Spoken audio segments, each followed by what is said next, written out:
geoholic. What a beautiful day. It is a gorgeous day. The big, huge windows are open. Yeah. The weather's going to be perfect today for this event. And the event we're speaking of is the 2024 DroneDeploy Horizons Conference in beautiful Scottsdale, Arizona. We are here. In our backyard. In our backyard. It took me 15 minutes to get here. It took me 4. Oh, that's right. You're in the high rent district. But this... Our first time being here. Yeah. It was kind of a chance invite. We had Ted on here a couple weeks ago. That's right. Yeah. And he's like, "Oh my gosh, you got to meet the DroneDeploy guys." Yeah. And he made an introduction, and here we are. And he was like, "Oh yeah, by the way, they have a conference. They have in a conference Scottsdale in a coming few up. weeks. Yeah. Or it was about a month, and then then we met Grant. Yep. And just said, call. "Hey, found a spot for us, got us over here, and we are rocking and rolling." And it's a perfect spot. And I mean, we're going to say this a lot, but these guys do a awesome show. They really do. They really do. Our first time here is like we mentioned. I would highly recommend anybody in the drone industry, drone UAV, even survey for that matter. Highly recommend you checking this out for next year. Yeah. And I got a feeling it's going to continue to grow. Yep, great energy in the room. We've already met some really cool people, and I think the day's just getting rolling here. So let's see where this takes us. And are we going to be live all day? I think we're just going to keep live streaming interviews as they go. Awesome. And then maybe we'll get a hair up our butt and do some more updates, and maybe we can grab a couple impromptus and could do that. See what happens. We're going to do that. Awesome. Yeah. Well, let's have some fun. Yeah, look forward to it. Hey, good morning, Sean. Good morning. We are so lucky to be here. We are. What a beautiful setting. What a beautiful venue. Energy in the room is amazing. I know, it really is. I think we're going to have a great day. You ever have one of those feelings that it's going to be a phenomenal day? I have that feeling right now. I can feel it deep in my loins, as a matter of fact. All right, we have our first interview of the day. Yeah. Get things kicked off here. So real quick, David, if you would just kind of give us your name, who you're with, and what you do. Okay, my name's Dave Fischl. I'm from Prince Albert, Saskatchewan, Canada. And my business is Official Inclusion Consulting. And what I've been doing over the past 4 or 5 years now has been doing drone work in construction areas like road construction, putting in culverts, doing things like replacing bridges, and things like that. So I kind of fell into it from a passion of operating a drone to being in the construction industry when I was working with the Ministry of Highways and Infrastructure in Canada for 37 years, and once retired and got into a couple of different things, and then got into a passion of mine of flying drones. And here I am today doing a lot of work as far as drone videoing, but also surveying. And I'm learning a lot about this through DroneDeploy, and now coming down to the first conference here in Phoenix and Scottsdale. Yep. Well, cool. So before we get into the meat of it, curling or hockey, which one do you prefer? Well, I have curled. I've never played hockey, if you can believe that. I'm from Canada, and I don't play hockey. Yeah. So I'm going to take that as a vote for curling. I think that's a vote for curling. All right. So how long have you been doing this? The DroneDeploy work, or the drone work? Drone work? Since about 2017, 2018. Okay. Yeah. Right on. And what were you, like a hobby drone operator before you started doing it for more commercial purposes? Yes. I liked the thought of drones. I seen drones back in the early 2000s and just seeing how it moved up. I remember buying my first drone, no GPS, having to fly it, and just having fun with it. You didn't want any wind because it would blow away. Yeah. And nothing like we have today. Yeah. Oh my gosh. That was 2017. That's really not that long ago. No. In the grand scheme of things. And to see how this technology has evolved is unbelievable. So when did the light bulb go off for you when you realize you can combine your previous life experience and professional experience with something that you just like doing for a hobby?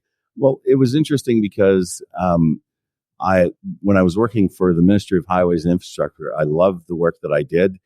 And then when I retired, I thought that would be it. And then I got involved with managing some construction jobs through contractors. Contractors had me do some management with them. And I bought a drone, DJI Mavic Air, and I decided to fly it through our construction zone when we were doing some culvert work and just doing the flight through it. I thought looked pretty cool, and I gave it to the contractor, and he says, "I like this. I need this. I need this for all my construction zones. Could you fly over them, every couple of weeks or whatever, and do that kind of work along with the management work that you did?" Well, the management work was easier because now he got to see exactly what was happening at his construction sites, and I was able to drone it, doing a passion of mine, being able to do it, learning how to video, which wasn't easy at first.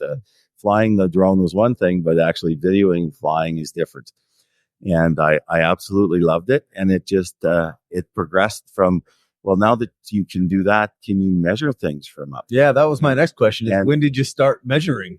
And I said, well, I think I can, just based on, how far the drone is from me and that kind of stuff. And then I heard about DroneDeploy through some people that had used their beta version or whatever, their startup version, free version for a bit. And so I used it, and I was completely impressed with how it would work. I did have to buy a different drone to make it work, but it worked fantastic. Then I started doing that, and the more I started measuring, the more measurements they wanted. And then all of a sudden it becomes, how much cubic meters of earth is being moved, and what's the progress, and how are things going, and are we getting paid for the right amount of material we're moving? Even though there's surveyors out there, it was like a second look at everything, and I absolutely loved it. So I kind of moved out of the management side and started doing more of the survey work. Sure. So like how many are you working for different contractors then? Yes. Is that what you're doing? Yeah. Okay. So you're adding value to the project. Right. Obviously. Right. How often typically are you flying these sites? Does it just depend on what the contractor needs and how fast the project is progressing? Yeah. Like some sites I'll do a drone deploy and a flyover before we even start. Mm-hmm. And then some of them, as the progress of the contract goes, they may want some flights done and some measurements. Others, they just want to see the beginning and the end and see what the difference is, and making sure that they're getting paid for all the stuff that they're doing. Yeah. And by looking and measuring things, you can do that. And what value is DroneDeploy providing to you? Well, for me, it's been a fantastic way to retire. I mean, I've been, I look at it. Maybe we need to look into this, Sean. Flying a drone has been a passion of mine. And I retired in 2011 with 37 years with the Ministry of Highways. And then I got into this, around 2017, 2018. And for me, I get the choice of how much I want to work. Like, for instance, I'm down here right now for two reasons. One, for coming to this DroneDeploy conference, because I talked to so many people here over the phone, and this DroneDeploy has been amazing. I mean, I live in Saskatchewan, Canada, northern Saskatchewan. There's a lot of the areas they don't have cell coverage. They don't have, what you might have down here. So a lot of the amenities that you have here for help aren't there. So I'm a one-man band, and I love it. And I don't work winters. I come down for the conference, but I'm actually here for the winter. I'm a snowbird. Nice. So nice. I'm here for, I'm out of the snow. Yeah. Well, we definitely got to get you out to the curling club then. Yeah. You're going to be here. Right. Oh my. So you said this is your first Horizons conference? Yes. Right. And were you here yesterday? Yes. Okay. Cool. And so far, what's your impression? Well, I wasn't expecting to go to a football game, but I did. Oh, nice. And that was fun. That was fun. So it's been interesting. I mean, the people here are so friendly and everybody's willing to share. And I think that's important. Like I've had such good experience with DroneDeploy and the people there, because I am a one-man band up there and I can't just, talk to my coworker because I don't have a coworker. I can talk to myself. Sure. But it for me, it makes a big difference. It makes a big difference. The support I've been getting from these guys have been amazing. And some of the problems I've had to work through, they've helped me through it. And when you are working on your own, that means a lot. Sure. And I couldn't ask for a better way to retire. Mm-hmm. Are you sure you don't work for DroneDeploy? I know, right? It's like an amazing plug. Yes, it's like the best case study they have, right? I guess that's why we're here. Yeah, exactly. So what else? Anything else you want to get out there about your company or what you're excited about? No, I'm excited about everything when it comes to some of the things that I'm doing. The new drones, I mean, you can't keep up. I mean, Yeah. RTK, somebody would ask me what I thought of it 2 years ago. I always said, what is RTK? And just the precision that I seem to be getting with my drone and my base station and some of the help I've been getting to make sure that it is working properly. Yeah. And just co-workers, people that I knew when in highways up in Canada, along with the contractors, them being able to see stuff that they couldn't see before and being able to make things a lot easier for them. And I've had that opportunity to do it. So, I mean, it's been fantastic. Yeah. That's awesome. Really good. Yeah. Good stuff. You were about to say the same thing. I just spit all over you. Sorry. It's a great way to kick off the conference here. Definitely. David, great to meet you. And one thing I want to mention, amazing play on words. Your last name is Fischl. Name of the company is Official. Oh, love Official it. Inclusion Consulting Limited. That's great. So, David, thank you so much. Yeah. Enjoy the rest of the conference, and I'm sure we'll bump into you again. Yes. Sounds Thank great. you. Thanks. You bet. Next up, we have Tyler. Yeah. Tyler, if you would, just real quick, give us your name, who you're with, and what you do. Yes, I'm Tyler Stewart. I'm with Swinerton, and I am their solutions manager across all of our divisions at Swinerton. Solutions manager. What a great title. I think that's you probably would love that title. wouldn't you? Yeah. Solutions manager. Yeah, It's pretty much what you do every day. Yeah, it is. Yeah, It is. yeah, It's very similar. So, in that role, like what's a typical day like for you? Typical day is opening up all the programs that I work for and post them. Yeah, perfect. And then really span the spectrum of how is our support being done? Mm-hmm. How are we standardizing? How we're using the tools of the different facets that we're using it from, and then from construction to the different companies that we own, how are we leveraging it differently to make that the most efficient for across our company? Sure. So the reason you're here, obviously, is for the drone side of the technology. Exactly. So how are you guys utilizing drones? Right now, we're only in a few divisions, so we're starting out a little early, but we've been doing droning for a few years, but we're just now standardizing it. So getting into those larger projects, seeing how that dirt work can change, facade work, getting back into progress tracking at a higher level and getting more accuracy out of our drones. Pretty exciting. Yeah. Pretty exciting. And we love the idea of standardizing the accuracy when it comes, because we get, I'm sure you can, places like this too, you get a little bit of everything and everyone's got and then I'm sure you hear, oh yeah, projects, we hired a drone guy, and you're like, oh, wait a second. Mm-hmm. Talk a little bit about how you're going about standardizing across the companies. Yep. At Swinerton, we make all of our pilots be the 107 certified, just like pretty much standard. But then we also have our own testing program through Swinerton that is a little more tighter than what the FAA is. So we have their regulations and then ours take it a little further. So then our pilots know exactly how the Swinerton way is going to be and what our expectations are, and then let them get out on the project and start building the way that we want to build. Gotcha. And you said you guys have been using drones for how long? You said you're fairly new to the game, right? Fairly new. I've been with Swinerton a little over 2 years, but they've been using droning since about 2016 or something. Gotcha. Yeah, gotcha. And what was your background before coming to Swinerton? I was at a different GC out of Seattle, and before that, I was in educational hardware software. There you go. Oh, that's a nice fit, right? How the learners learn. Yeah, exactly. How the learners learn. And then before that, I was a pipeline operator out of Seattle area. Okay. So type of projects that Swinerton works on. Talk about it a little bit. Yep. We have anything from small man in the van, fix a door in a building, to as large as we can get, high rise, large campus. Education, hospitals. Yeah. And do you guys have surveyors in house, or do you hire that out? We hire that out, but we do have some self-perform, and we do as much self-perform in wood and concrete that we can. Okay. Yeah. So are your surveyors that you have on staff, are they involved with the drone program at all? We leverage our drone program in the pre-construction, so it's partnering with a lot of the surveyors and then leveraging the drone data to go back with them and figure that out. Yeah. That makes sense. Yeah. And how are those providers reacting to, or how do they jump on board on the Swinerton way? Like, how has that been going?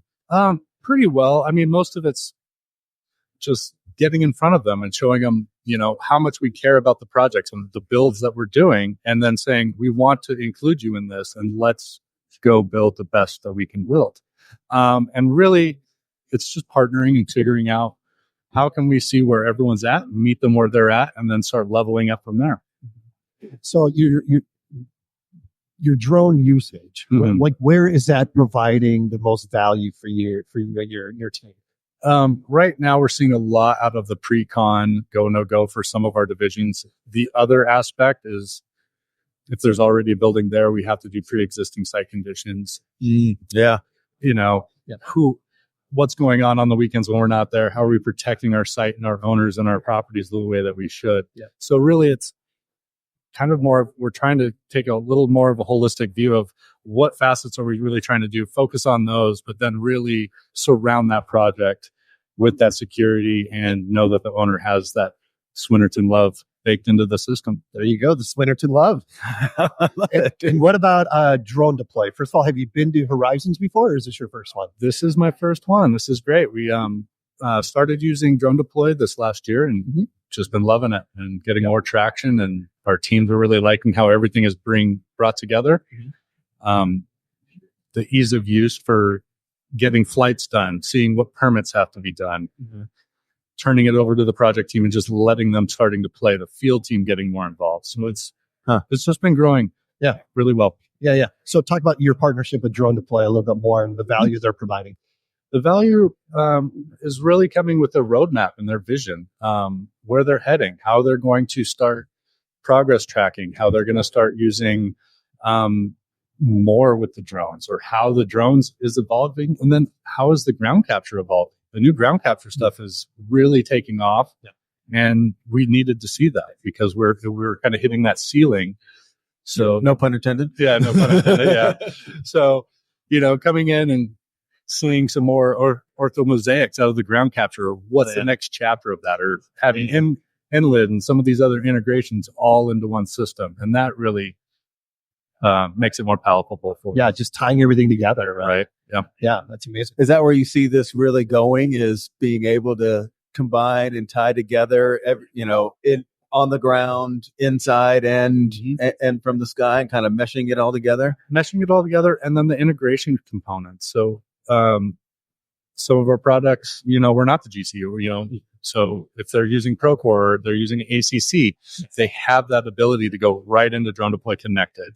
They have the ability to have that static camera. They have the ability to go in and start plotting those things out that really makes it for those projects more agile and, like you said, all in one system. Sure. So it sounds like in your case, the end user is you, right? Is Swinerton. My customers are my people, internal, and that's one of the best parts about my job is the people I take care of are my people. Yeah. Which is why it's so important to standardize it so that all the people that are going to be utilizing this data know what to expect every single time. That, and then our leadership will start getting standardized reporting, and the data will all start flowing the way it should, right? Yep, for sure.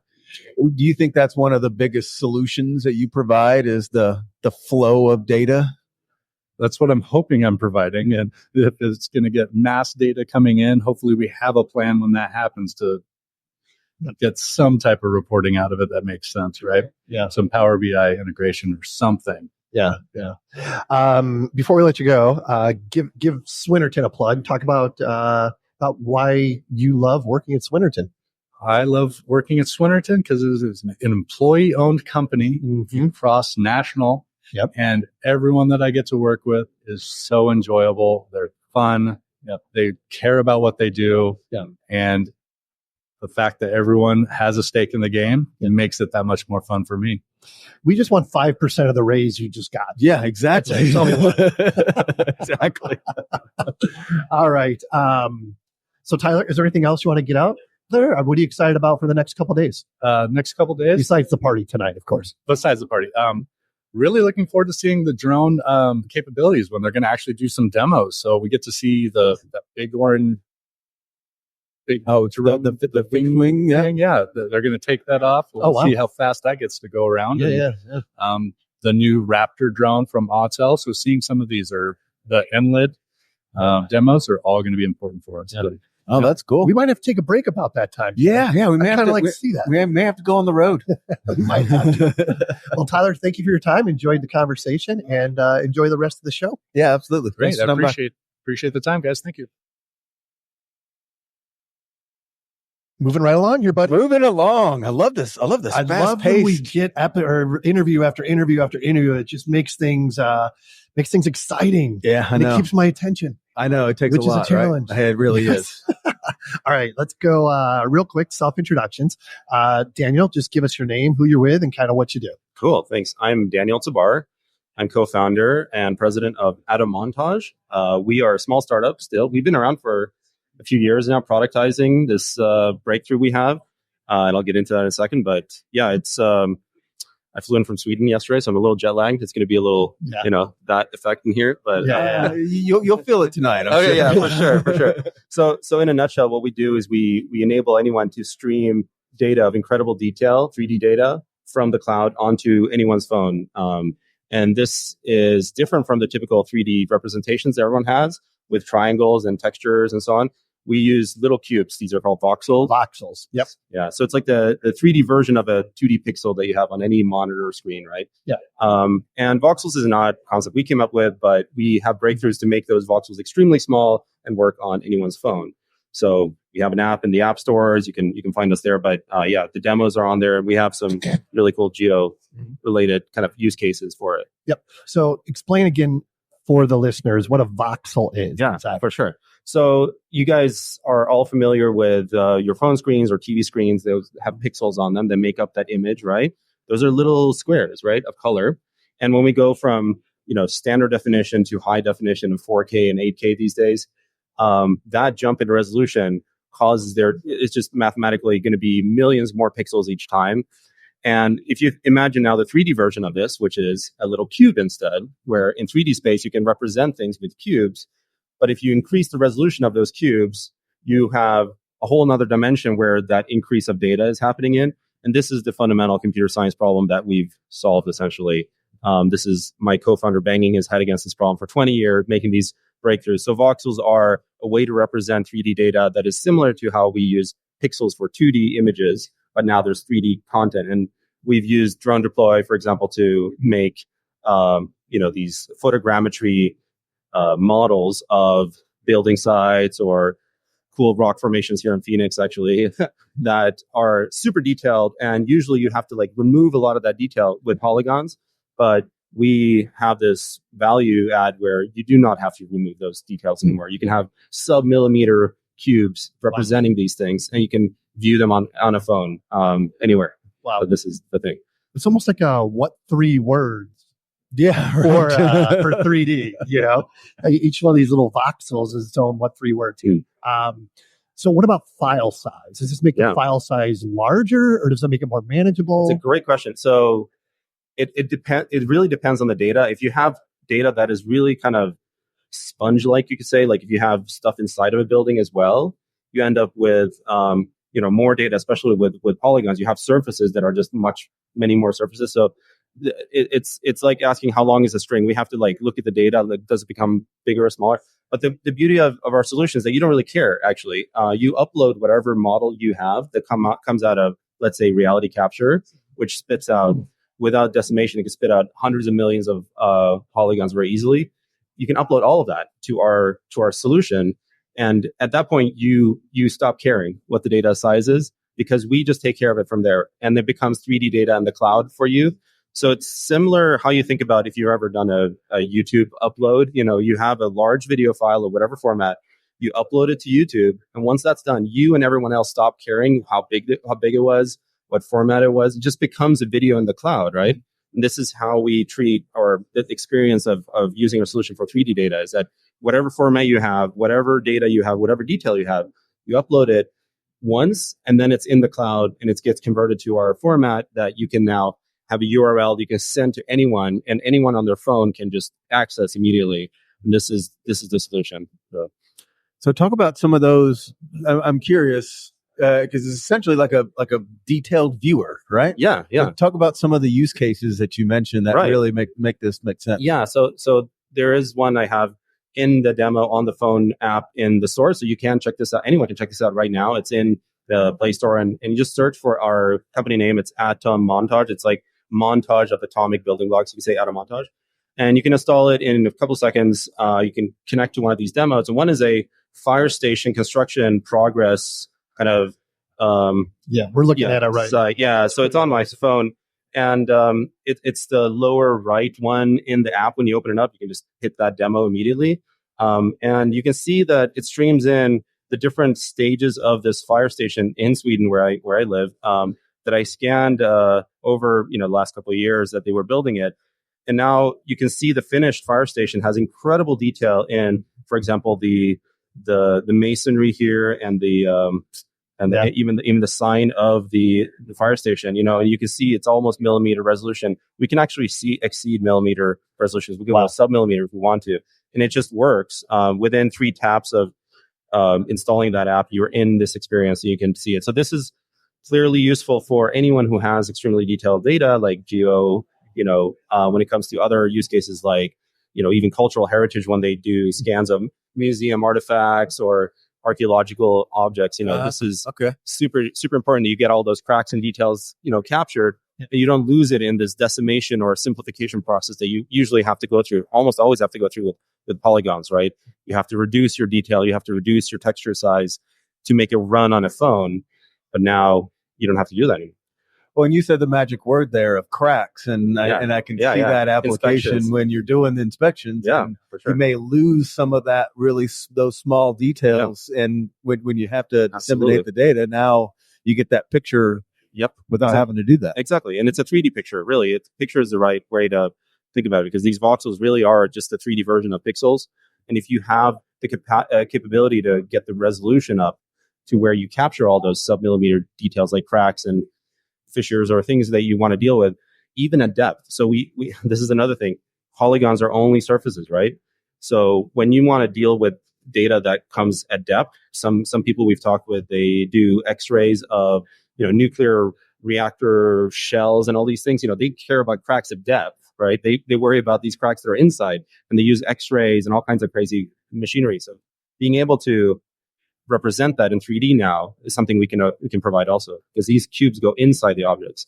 I think we need to make an introduction here to our paleontologist friend, Tom. Oh, I'd love that. Yeah, paleontology is actually very, very good. We've talked with a few, actually. Would love to. Yeah. We got a dinosaur guy. Okay. Love it. Yeah. Those kind of things are perfect. Yeah, no, that's pretty exciting. So again, I'm just so intrigued by the whole voxel concept. Mm-hmm. So the voxel, is it created when the data is collected, or is it on the back end? It's on the back end. So you will, as a typical geo person, like if you use a drone, like with DroneDeploy, which is what I used for this fire station, for example, you get all your images and you then turn it into a 3D model at some point. That is photogrammetry. This is not what we do. This is before we get involved in the process. Photogrammetry is notorious for outputting incredibly detailed surface polygon models that you have to decimate to use or view even, right? That's what you don't have to do. So you can stop before you lose your data and just upload your multi-gigabyte crazy model that you can't even open. You can upload it to us, and we will put little voxels Really? to represent every single That's amazing. detail that you have, and we'll not lose any of it. Crazy. So what's the business model like? Is it a subscription? Is it a project? It's a SaaS thing. So we charge by the 3D space in the cloud, per 3D space in the cloud. We call these montages. These are just kind of about picture montages or video montages. These are 3D montages, we call them. So you upload not just one data set, you can upload multiple. You saw this fire station that has 5 different stages of the construction, right? And those are 5 different models that we can just let you upload and place however you want, whatever makes sense in your case. And that's it. It's just up to you to assemble your data however you want, and you don't have to worry about losing any of the detail. Wow, that's amazing. So what's the next step? What's next? I know you're still in startup mode, but I'm sure you're already thinking about what more use cases. For sure, yeah. And is there a measurement component coming at there some is, point? Yeah. We have measurement tools in there already. Absolutely. And you can also do this interesting thing with the data. If you really want to keep it editable, where you can actually dig into it and make changes as things change over time.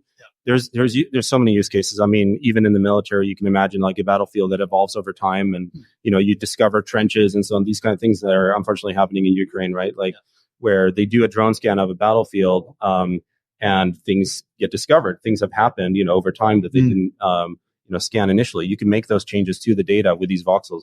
If anyone has kids, they're probably familiar with Minecraft. It's the best-selling game of all time. It's all cubes as well. These are voxels. They're 1 meter voxels though, but what kids do in Minecraft is they dig into the ground and they discover things underground. They also build incredible, castles and things with their friends. This is what we're making possible with our platform as well. So it's not just static data. It's also possible to change over time with editing tools and whatever new data you might want to add to it. Yeah. It's funny you mentioned Minecraft. We have a good friend, Elaine Ball, from the UK, and she's in the process of getting surveyors into Minecraft. Awesome. Yeah. Which would be pretty cool. Well, it's pretty cool, except that you have 1 meter resolution. Yeah. So that's not so cool. We would love to talk to her as well, because, we could actually get the Minecraft concept into a space where it actually makes sense at the resolution, start working with. Well, that's another introduction we're going to I think we're making all kinds of We are making all kinds of My friends, trip Sean. from Sweden here is already paying off. Yeah. Very cool. worth Very it. cool. Yeah. So before we let you get out of here, talk about your partnership with DroneDeploy and the value that they're bringing to what you're doing. Okay. So the partnership doesn't exist. We use it as a customer just for our own testing. Yep. So this is where that fire station came from. I used DroneDeploy to make the flight plan for the drone to take all the nice footage, and I loved it for that. I'm here also to learn about the latest and greatest visualization things that they have and the processing of the data they now do, because I used it a couple of years ago when it was basically only planning the actual flight for the drone and made that easy, but I just took the images off the drone and used it in photogrammetry apps that are separate from DroneDeploy and separate from our thing. But yeah. So I'm here to learn a lot and hopefully have a partnership come out of this. I mean, they might be interested in what we're doing too. Who knows? Yeah. One more question before I let you go. Have you heard of Nicholas Edin? I'm not. Not. Yeah. Is this the third intro? No, not exactly. Okay, He's only probably the best Swedish curler. Curler. Oh, curling. Okay. Yeah. I'm sorry. I'm not up to speed on curling. Not many people are. Okay, it's okay, Dan. Don't worry about it. All right. Well, Daniel, thank you so much for your time. This has been great. One more time, Atomontage. Yeah, Atomontage. So it's atom as in very small particle, and then montage as a montage, and they're pulled together. So it's not 2 M's. It's Atomontage in one word. Yeah, sounds cool. Genius. Cool, man. Love it. Find us on the app stores. You can do that right now. Play Store or iOS app store. Just you can within 3 taps see these things that I just talked about running live on your phone. Consider it done. Cool. Thanks for stopping by. Thank you. Enjoy the rest of the show. Bye. Appreciate it. Yep. Cheers. I'm excited for this one, buddy. I know. It's almost like a guest of honor. This is like we have a local celebrity with us. Right. This is awesome. So, all right, real quick, just self-introduction. Give us your name, who you're with, and what you do. Sure. My name is Mike. I'm one of the co-founders and the CEO of DroneDeploy. You're the reason we're here, as a matter of fact. So he's the reason why all these people are here. Exactly. But we do want to thank you for being I was the tree that fell in the forest that eventually. Right. Yeah, exactly. Yeah. So, man, I have a lot of questions for you. Let's start out with what motivated you to start or co-found DroneDeploy? Oh, that was a while ago. So I actually used to fly RC helicopters back in the day. Yep. And this is 2009, 2010. I used to build them. They would come in little boxes and you build them up and then you'd have this flying lawnmower. That was incredibly dangerous and not useful commercially at all. But over time, I started attaching cameras to them. I used to hack these little cameras, attach them to the helicopter. Yeah. There were no little things to do it. You had to build it all yourself, and I would go and take aerial photography. And actually, my first kind of customer, I was working at Google back in the day, and they saw my aerial photos of the city in Dublin where I was living, and they said, "Hey, we're building a bridge between two buildings. Can you get some aerial shots of it?" Oh. And they're like, "Hey, we'll pay you money." And I was like, "Well, I work here. I'll take some photos." And that was the start of the journey. Wow. And you know what I really appreciate? You kept that short and sweet. You didn't go on like a 10-minute rant. Yeah, right. How this all started. Well, that is really, really cool. So when did DroneDeploy officially become a thing? Yeah, officially 2013. 2013. Wow. So we're going on 11 years. 12 years here before too long. Just again, just summarize if you can, but talk about the evolution, like what it looked like in the beginning and where you're at right now. Yeah, I mean, if you really rewind, you take me back in time here. In 2013, we just knew drones would be useful commercially. We didn't really have a strong opinion where we were tech guys. We all knew each other from college. The two did their PhDs in machine learning. I got a real job and bought the drones. And we were like, hey, somebody's got to make these drones easy to use tools. Let's go and make a mobile app that makes a drone fly and collect data. Yeah. And we'll see along the way what data it was. And in the first few months, we're like, we're going to collect all these different types of data. But very quickly we learned to do anything well, you got to focus for a while. And so we started by just building an app that you could press a button, it would launch a drone, make it fly where it needs to fly, and create a map. Yeah. And that was the genesis of DroneDeploy. We launched it kind of commercially in 2015, started charging money for it in 2016, and now we've got a bunch of people coming to our conference. Yeah. Just like that. What a great story. So give us or give the listeners, a brief synopsis of what DroneDeploy does and the value that you guys are providing your customers. Yeah, I mean, so now we're much more than making maps. We think of ourselves as a unified reality capture platform. It's a place where people come to understand what's actually happening on their job site. And they're doing that both with drones and creating maps and panos and videos, uploading into our system, but also capturing ground data. So it's 360 cameras and basically creating it's Google Earth and Street View of your job site today. Great summary. Yeah, very well said. Yes. And it was funny. We were having a brief conversation before we started recording. I mentioned that I'm a professional land surveyor by trade, and you made it very clear we're not surveyors, but we work very closely with surveyors, right? Yeah, we've got a ton of surveyors using our product. Yep. And we've got a lot of people that use our product and work with surveyors. Mm-hmm. And so you can imagine the standards are very high. And that's a big thing that we're talking about today is DroneDeploy is on this journey to try and make our data as accurate as possible. And there's a lot of steps between making a drone map and actually getting something that's survey grade. And we're not going to take everyone all the way to the end. We can take them a long way there. And so we're trying to build a product that by default provides inch-level accuracy. Mm-hmm. And that's a lot of technologies put together, like making the product just work with RTK and PPK, and we work with Trimble on that. Mm-hmm. But also doing things like helping our customers set their products, their projects up right first time. Yeah. Awesome. Reed, did you have something? No, go ahead.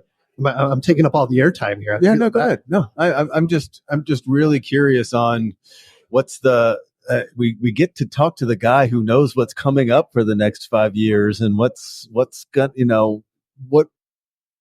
what don't we know, and where do you see this going? I mean, it's already gotten this big, and you want to continue to provide a good tool, but where do you see the evolution of DroneDeploy?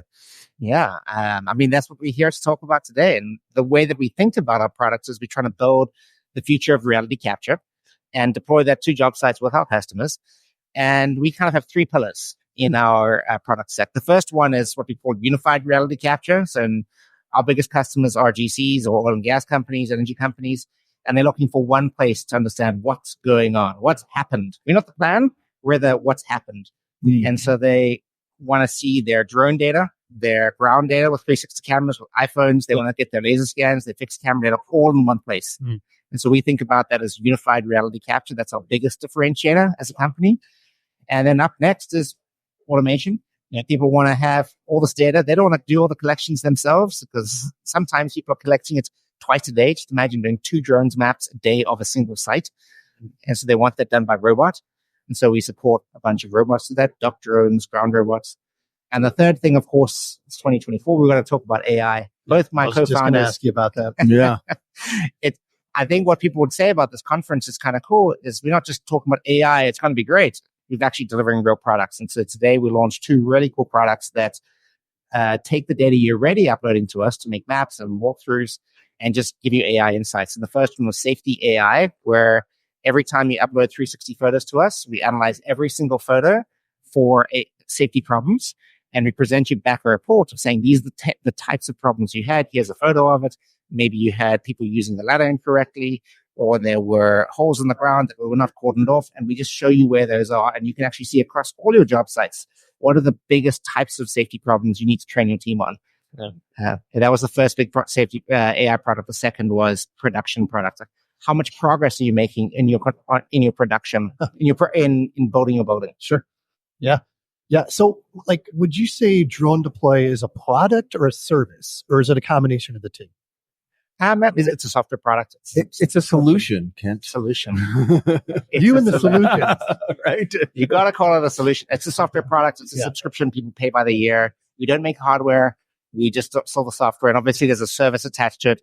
The software is really important, but also the people and the support, etc., that comes with it is critical. Well, and that was one of my questions is talk a little bit about how important that is. I mean, you've got all these great tools. How do you get people to understand how to use them and what they can get out of them? I mean, the first thing is you got to try and make it simple. That's where we start. Yep. And as a company, that's always been a pillar in how we build our product. Is I want to make it so my mom can use it. But that can only take you so far. And so, particularly in your area of surveying, it's complicated. Coordinate systems and surveyors are complicated. They make it so hard, right? There's a lot to it, and that's because it's really important, and accuracy is highly important. I'd say the big thing we just talked about today is we have a product that's mostly just works. You press the button, it will do the RTK or the PPK corrections for you. You can achieve a very high level of accuracy. But you've also got to think about what you're comparing that data to, and what's the right coordinate system that you're using. What are the reference frames you have when you bring in data to compare it to? Is it all going to line up? And so we've just launched a product where we actually have people to help you. So there's a person to walk you through how do you set up your product, your job site in the right way, selecting the right options when it comes to coordinate systems or custom coordinate systems, help you upload all the data so we can get it right first time. That is huge. Yeah, because I'm sure you just can't, like you said, you want to be this unified solution, and you're getting all these data sets from all these, like you said, drones and laser scans, but I'm assuming you just can't just dump it to you and it spits out exactly what you want. I mean, you need to set it up the right. I mean, I know that's the goal. Idea. That's the goal. But you want to set it up the right way. Totally. And I think it's an interesting thing is I've been learning that. I don't have all the answers. I've got way smarter people to understand this more deeply. But it's fascinating that if you go and collect data in the drone world, and you might have RTK today, tomorrow you might use PPK from a different system. The next day you might use GCPs. Using a receiver that might be working in a different coordinate frame. Like, how do you combine all that data so when you compare those data sets, they're inch level accurate?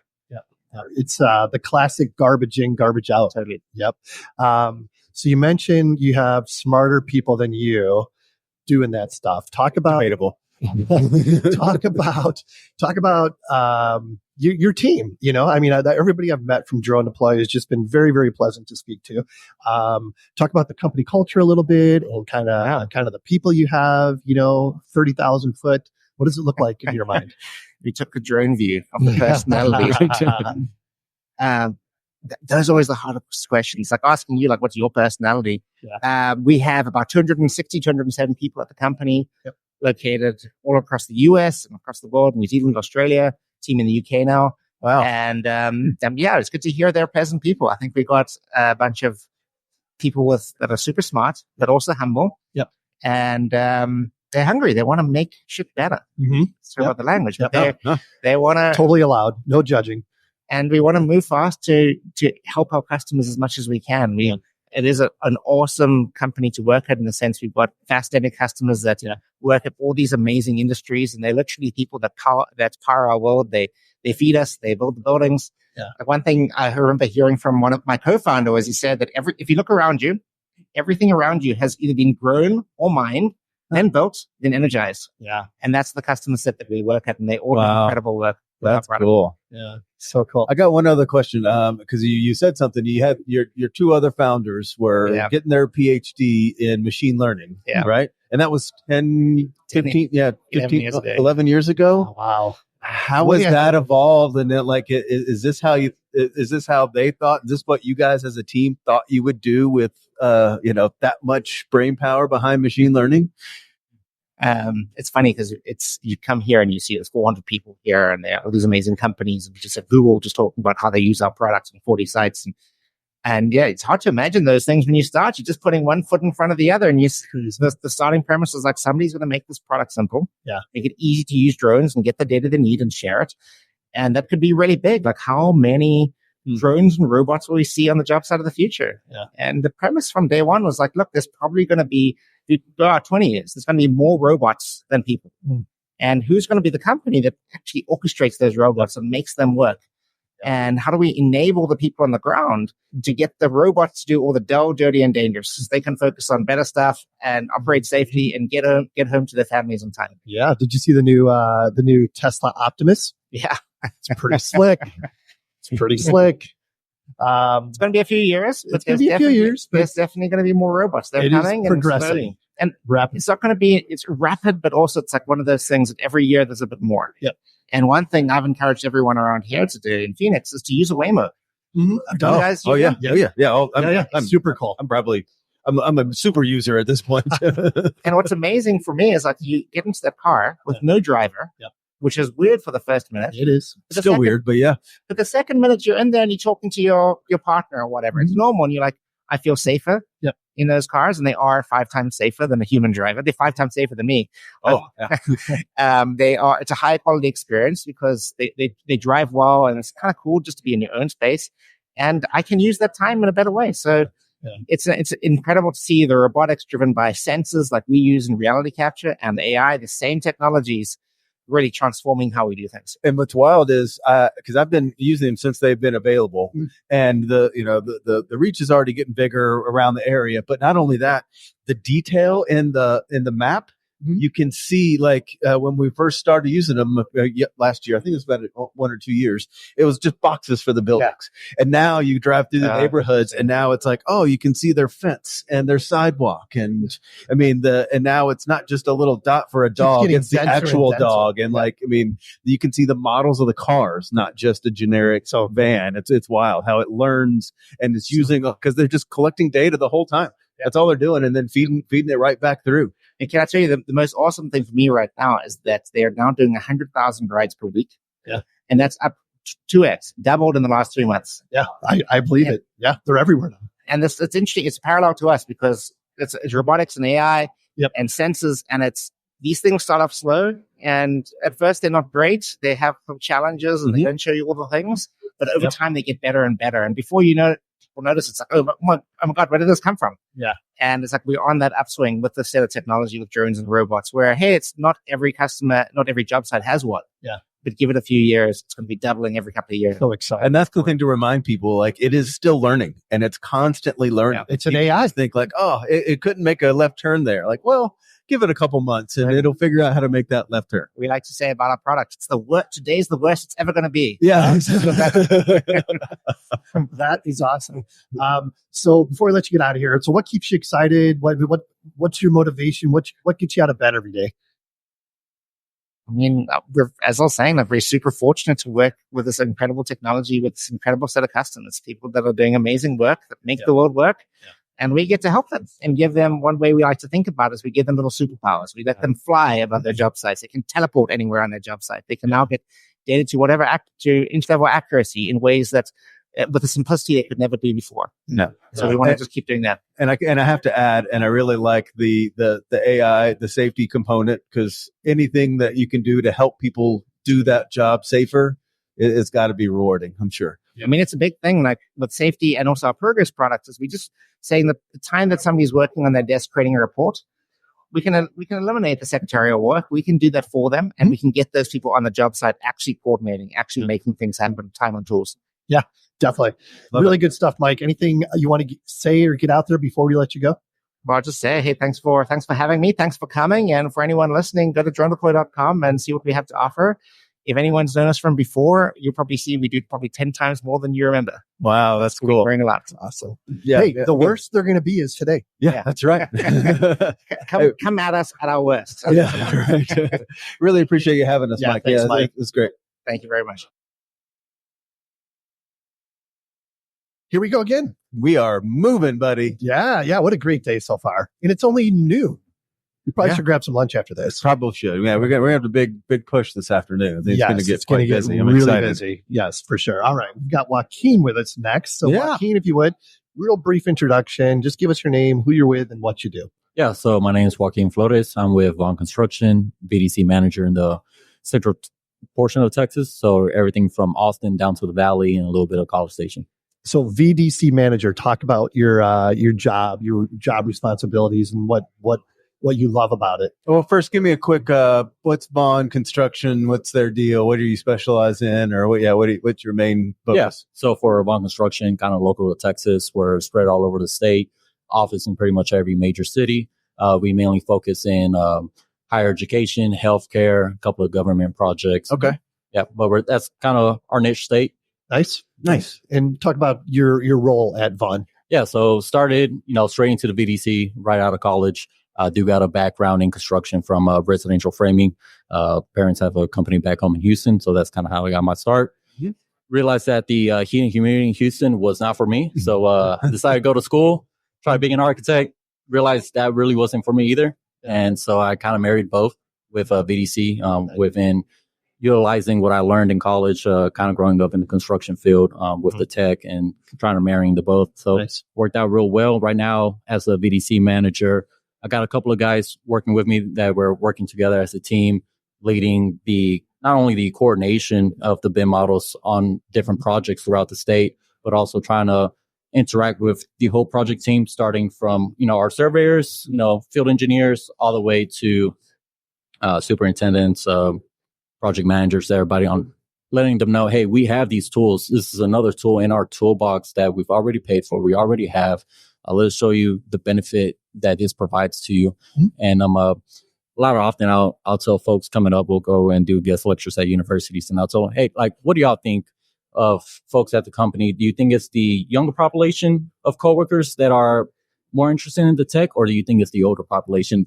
Almost everybody in the classrooms, they raise their hand. They're like, oh, it has to be like all the new 20-year-olds. I'm like, no, wrong. It's all the older guys. So interesting. Because so interesting. I feel the older population that we have with the company realize the value. Yeah. They're like, this used to take me a week to do. Mm-hmm. You're now telling me I could do this in a couple of hours. Yeah. Why wouldn't they be interested? Mm-hmm. Right. If it saves them time and effort. Work smarter, not harder. Right. I've never heard that. No, I just made that up. You just made that up. I'm going to coin that one. Trademarked it. So for our listeners that don't know what VDC stands for, talk about that. Yeah, for sure. So VDC, at first it was called BIM, Building Informational Modeling. We switched it over to VDC for Virtual Design Construction. We want to let everybody know, not within, just our company, but overall, is that we're not just dealing with models. There's much more to it. You got drones, for example. We're here at DroneDeploy Conference Horizons. We got laser scanning.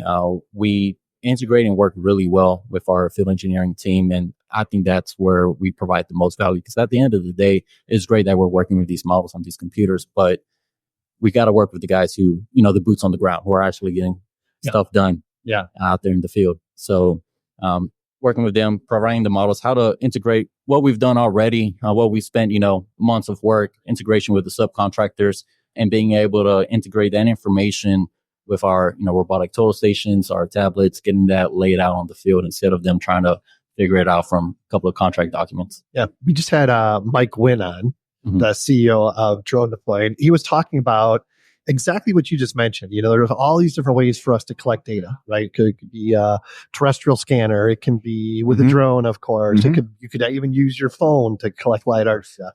And he used the term unified reality capture, which I love that because it's exactly what you're talking about. You're taking all these different technologies and bringing them together. Correct. Yeah. So whether it be through drones, cameras, laser scanners, at the end of the day, we have an overload of data now. And I think one of the folks was talking about it in our previous little conference was we have so much data, but we're being starved for the actual analytics of it, how to actually process, how to use it. And again, it's almost worthless if it doesn't get down to the boots on the ground. Right. Yeah. Yeah. When you say boots on the ground, talk about the value that those folks are providing. Yeah, most definitely. So, we got a couple of other guys, older land surveyors, some field engineers, and you tell, you don't need this robotic telestation. You just need a tape, plumb bob, and, you're good to go. Chain. I can figure this out on the hood of the truck. Right. Yeah. And I was like, most definitely, you could definitely do it that way. But how long is it going to take you? We are on a 50-acre site. Good luck. Yeah. Right. Versus, hey, we got a robotic total station. We got a crew out here. They've been working. We've integrated pretty well with them. Being able to go ahead and I'll tell them it's another tool. It's not something to replace, the person itself. It's not going to take away jobs. It's going to help and improve, save money. It's going to save time. Yep. And that's what we're here for. Yeah. Yeah. And there's a safety component as well, right? Correct. Yeah. To where, especially there in Texas, summers are brutal, to where you don't want to have folks out there, peak heat where, hey, we could go in early before, sun gets, to its peak, and we can knock most of this work out, before we get to those peak heats. And this past summer, we were reaching up to 115 degrees. With humidity. With humidity. Wow, here in Arizona, it's like 85, 90, and it feels great in the shade. Yeah, for sure. Well, talk a little bit about the client side and how you show value to the clients, adding the virtual design. Yeah, most definitely. Clients have been blown away. They're still a little bit overwhelmed with how much technology we've been kind of giving them. Ended up working with not only DroneDeploy being also, but with headsets. We'll have our virtual headsets that we'll bring in. Oh, nice. We were working. So the Trimble, is that the one you're talking about? So there's the Trimble, and then we've been working with MetaQuest, so the Oculus 3, Quest 3. Yep. And I'm being able to let people know the actual size of the site. You could always look it on the map. You got DroneDeploy up, and they don't realize the actual the space that they're in. But you put on that headset and you start walking around, and you're like, holy crap, this is something completely different. So we had a team of we had the owner. We had some, I don't know if I could talk about specific project, but, typical design team. Yep. And so pretty much we put on the headsets, and they were just blown away being able to actually understand that the space they're in, not only realizing, because they were saying, well, the space is kind of small. We don't know if it's going to work out, and place on the headsets, and they're like, oh no, this is huge. We now can actually see it. Yep. And so we were talking about budgets and, how much money it's going to take to be able to bring in certain materials and, make this project happen. They're like, we now understand why, we're talking the numbers that we're talking.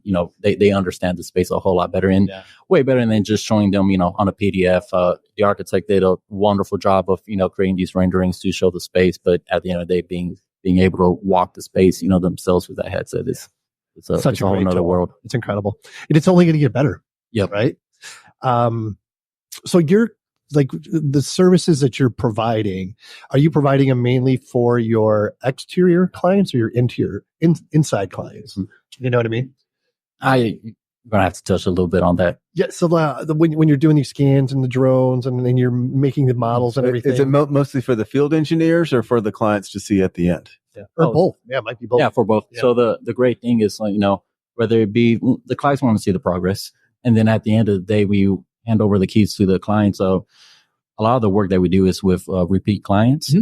And so then a lot of the work that we do is for example, renovations coming up, we do a lot of hospital work. There's a lot of hospitals to where they might not have the budget to go ahead and build out the whole thing, but it'll be a show space, and we'll go ahead and come back and do the build out later on.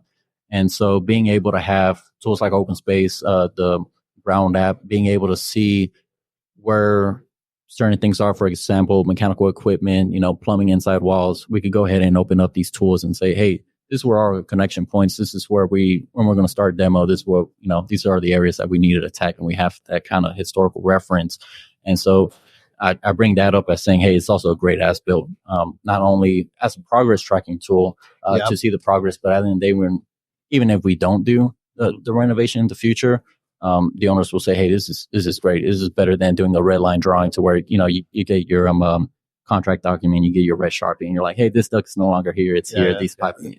But it exists only on that one drawing or that one PDF. And we're big proponents on the digital as-built we just want to integrate it in all the specs, and we want that to happen now. Yeah, and I love it, especially for the civil side. So right now we started pushing our field engineers to capture not only just the points, but also kind of teaching them how to use Civil 3D, how to develop the 3D models, the profiles. Sure. For all the piping. That way, not even after the project is done, but let's say we're working on a large site and has multiple phases where we started with one phase and we're going to come back later on in a year.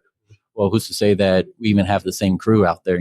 Maybe people change, life happens. Sure. And to where, hey, we could go back and pull up the model and, hey, this is where we installed all this. We know it's here. We know it's this location at this elevation. We can hard dig to 2-3 feet, and then afterwards we got a soft dig. Yep. It's a great tool. Love it. Or just throw on those glasses, throw on those goggles, and you can just see it right there, right? Yeah, exactly. So obviously we're here at the DroneDeploy Horizons conference. Talk about your connection to DroneDeploy, what that relationship is, and how you're utilizing DroneDeploy in your workflow. Yeah, most definitely. So we got into drones, well, at least myself, I got into drones just right before the pandemic. So the pandemic actually gave me a great time to actually kind of toy around and experience and kind of figure out what it all could provide value to us. And so we really got it heavy, at least myself in the Central Texas region. We're working on these large, 50 plus acre sites, being able to have the overlays of the potential and future plans. And we got, changes with ASIs, PRs are coming up. And so being able to do the overlap with the aerial captures that we're doing provides great value, great feedback. I could go to the teams and say, hey, this is the work that we've already done. This ASI is going to change the work, these particular areas. This is where we could potentially stop focusing because we know it's going to change. Also for logistics planning is great. We were going to have, quick little story, we had a fiber coming up to the site. AT&T was going to provide a box, and they needed some information of, hey, we need a location, longitude and latitude. We work in northern and eastings, and the guys were like, well, how we do the conversion? And I was like, guys, don't worry. Like, you go to DroneDeploy, open up the map, go to point, and it gives you all the data real quick. Yeah. It's awesome. That's cool. Yep. Really good stuff. Before we let you get out of here, Joaquin, anything else you want to get out there? Hey, appreciate being on the podcast. First one. So that's awesome. Yeah. You did great. Really good conversation. Appreciate your time. Enjoy the rest of the show. All right. Appreciate it, guys. Have a good one. I feel so much better. Get a little bite to eat. Had some lunch. The food was amazing here at the JW Marriott. That's free right. plug. Don't get used to it. Really cool spot to be in. I'm really, really happy. And you know what? It's not a party until something gets spilled. That's right. That's right. It is officially a party. The party has officially begun. Right? So real quick, what I'm going to have you do, Zach, just real brief introduction. Give us your name, who you're with, and what you did. Well, I am Zach Stoner with Sunrun, residential solar installer here in the United States, and I am the one that spilled whatever. Hey, I wasn't going to say who. Hey, there we go. I was going to blame Sean. I like it. It's okay. I'll take ownership. That's my fault. But yeah, no, I work for Sunrun. Been in this for about 9 years now. Okay. We fly drones. Specifically, right now we're flying Mavic Pro 2s, Mavic Air 2s. Gotcha. Over about 110 to 130,000 homes per year. Damn, that's a lot. To do 3D modeling prior to installation to figure out where we can place equipment, primarily. Yep. We've been flying with DroneDeploy now for 5 years. Okay. All right. So we're going to get to the whole DroneDeploy relationship here in just a minute. But tell us about Sunrun. I'm very curious about what the company does. So we're the world's largest residential solar installer. Primarily operate through door-to-door sales.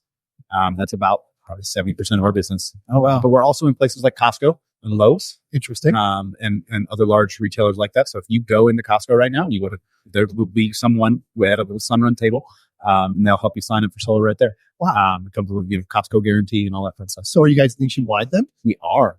We operate in 25 states. Wow. So you guys, maybe you said it and I missed it. Are you one of the largest? We are the largest. The largest.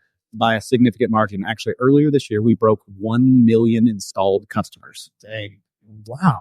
Wow. Do you install in Arizona? We used to install in Arizona, and then about 2 years ago, we shut down operations out here.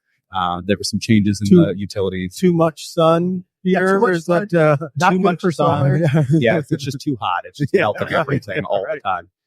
Well, there went my friend of the program discount. Yeah, right. Exactly. Yeah. Well, when you come out to California, Use the angle. Yeah. All right, cool. So, what is happening in the solar world as far as technology? So, are like the panels getting better somehow? What is the evolution looking like? So panels are always getting better. When I started, we were installing 160 watt panels. I think right now we're installing 410 watt panels. Oh, wow. So the panels are significantly more efficient than they used to be. That's a big part of it. But then a really large part of our business has been a transition to storage solutions. To battery backup power. Yep. That opportunity for customers. We're installing Tesla batteries. We've been installing LG Chem batteries for years. The customers give them the opportunity to, when there's a power outage, they have sometimes days worth, especially in the recent hurricanes. We had thousands upon thousands of customers that were in those areas that lost power, but they continued to have power through their battery that they have on their home. Yep. So that's been a big part of our business.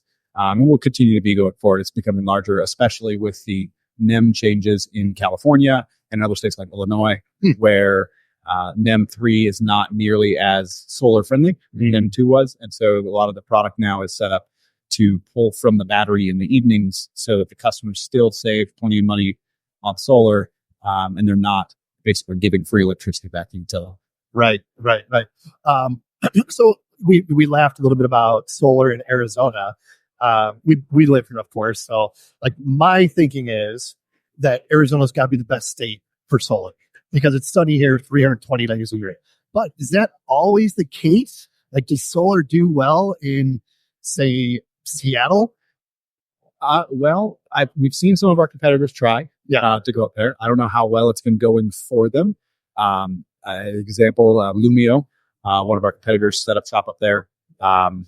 And they filed for bankruptcy about a month ago. Oh, okay. I don't know how well that's going for them. It does do better in obviously sunny places. The system's just going to be more efficient, so we can get you more power for less money when you're in a sunny place, particularly if you got a southern facing roof that's not obstructed by trees. Yep. Right. But there's a pretty big regulatory component to all this, right?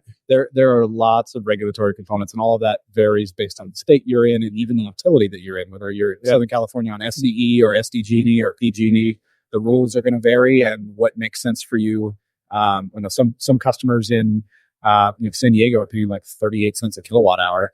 But you go to Iowa and you're paying like 8 cents a kilowatt hour. It doesn't make sense to do solar in Iowa where the power is so cheap. So it really depends on where you're at. And typically, those are going to be those highly populated areas. Power is going to be more expensive. Yeah. Essentially. Yeah. I think they call that capitalism. Yes. So where do the drones come in? Where does drone flights come in, and how does that benefit your business? So we do that. Well, we'll do it in multiple phases, but primarily most of our flights come prior to the solar panel installation. So prior to even the permitting process, we decide where the panels will go, where they'll fit, and what's the most efficient place to put them. And we do that through flying a drone through DroneDeploy. We used to do it through a pen and paper sketch and a bunch of actually just iPhone photos that we would just stand and do a 360 on the roof. And then our designers would say, okay, well, this is level. And so the tree is then this far away. And we think that it's going to provide this amount of shading. So there's going to be this number of sun hours per year. And then your guys go out to install it and you're like, what the hell were those guys thinking when they planned this way? Was that 11 feet or was it 17 feet? Ship's atrocious. And now all those problems go away entirely by using drones. So We'll fly it with a map model as well as a panel model.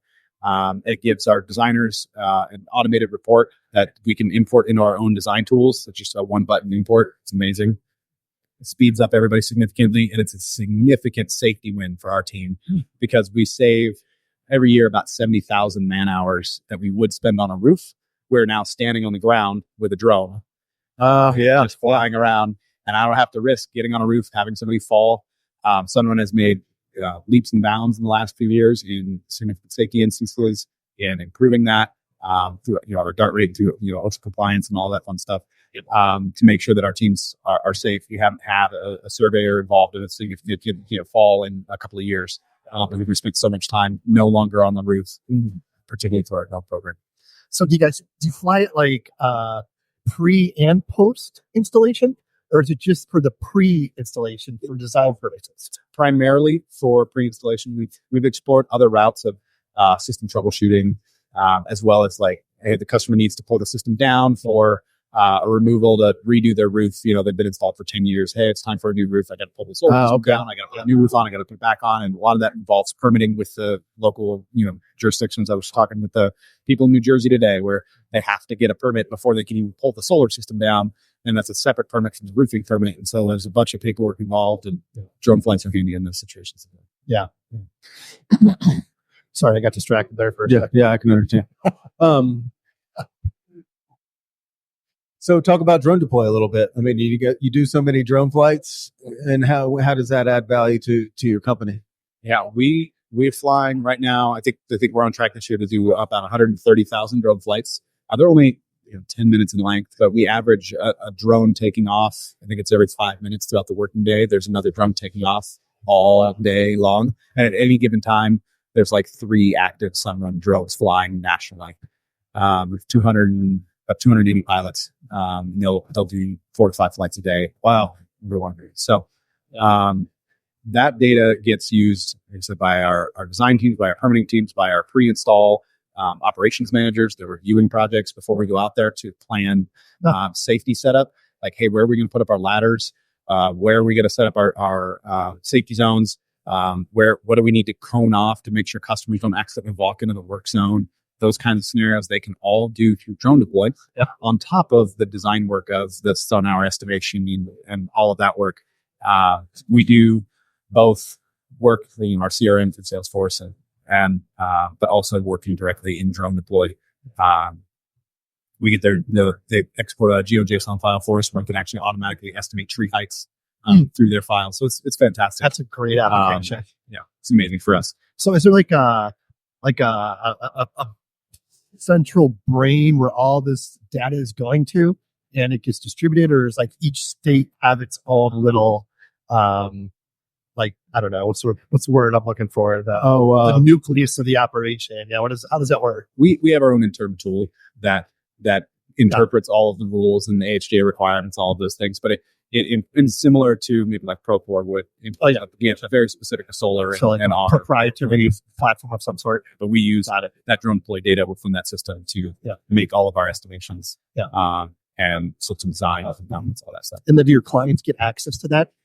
We don't currently. It's actually something we've been discussing of like, hey, do we want to a week after the survey, just send them the 3D model? Like, it's almost boring to us, in this world. Like, I look at people's houses in 3D all of the time. Right, yeah. But if I go to somebody's house and like, hey, I have my own drone, I can 3D model your house, like they think it's the coolest thing ever. Yep. And so I don't know why as a business we haven't gotten that far yet. It's something we've talked about a couple of times. Like, hey, why don't we send this to customers? It's like, hey, here's something you can well, they can also visualize what it's going to look like, right? Yeah. Wow the customer with something that something they may have not experienced before. And it's a cutting edge technology that, again, a lot of people don't experience or haven't experienced.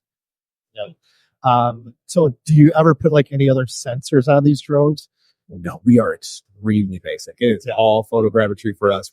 I'm here looking at hardware. I was talking with Grant and Tabitha about looking at maybe some thermal options for some O&M side of reviewing systems. Currently, we're doing a lot of man hours on the roof, but we've been talking about spending less time on the roof. And as we do we have a million installed customers. We do over 50,000 investigations in the system production a year. So, Yeah, I'm sure the customer service side and warranties and those kind of things come into it, right? Right. So yeah, we're absolutely exploring those things. It's just kind of, what makes sense. What, how much does it cost us to go do it in person? Yep. The safety side, metrics, all of that.